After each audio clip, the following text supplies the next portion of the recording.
গরমকালে অনেকেই পাট শাক খেতে পছন্দ করেন ডাল দিয়ে। আমার ভীষণই পছন্দের এই রেসিপিটি।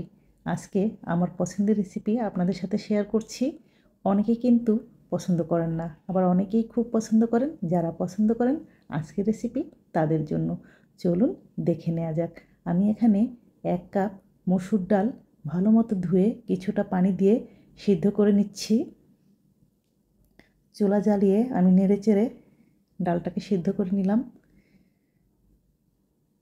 এখন এতে দিয়ে দিচ্ছি আমি স্বাদ মতো লবণ।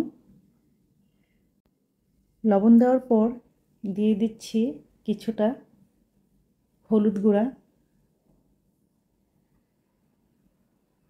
আর দিয়ে দিব কিছু রসুন কুচি আর পেঁয়াজ কুচি।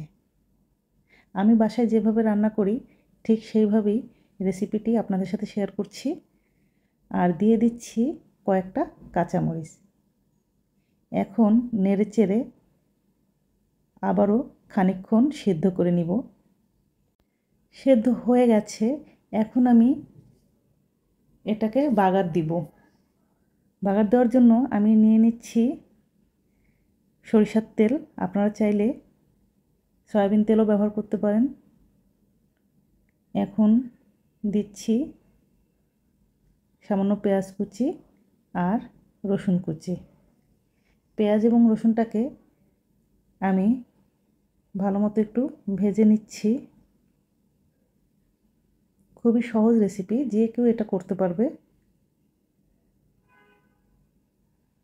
রসুন এবং পেঁয়াজ কিছুটা ভাজা ভাজা হলে দিয়ে দিলাম কয়েকটা শুকনো মরিচ।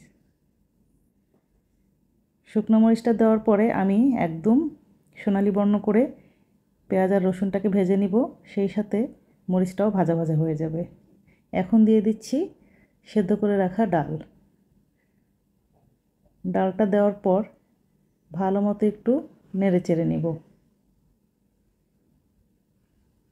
দেখুন কালারটা কি সুন্দর এসেছে। এখন বেশ কিছু পাট শাক আমি বেছে ধুয়ে পরিষ্কার করে রেখেছিলাম, সেটা দিয়ে দিচ্ছি। ভিউয়ার্স, তাপটা কিন্তু বেশি থাকবে আর রান্না করতে হবে ঢাকনা ছাড়া, তাহলে পাট শাকটার রং এরকম সবুজই থাকবে। ভিউয়ার্স, রেসিপিটা খুবই সহজ, খুব অল্প সময়ে রান্না করা যায়। আমার রান্নাটা কমপ্লিট হয়ে গেছে, এখন আমি পরিবেশন করে দেখাচ্ছি। দেখুন কি সুন্দর হয়েছে, আর এটা খেতেও খুব সুস্বাদু। সবাই ভালো থাকবেন, আজকে বিদায় নিচ্ছি। আল্লাহ হাফেজ।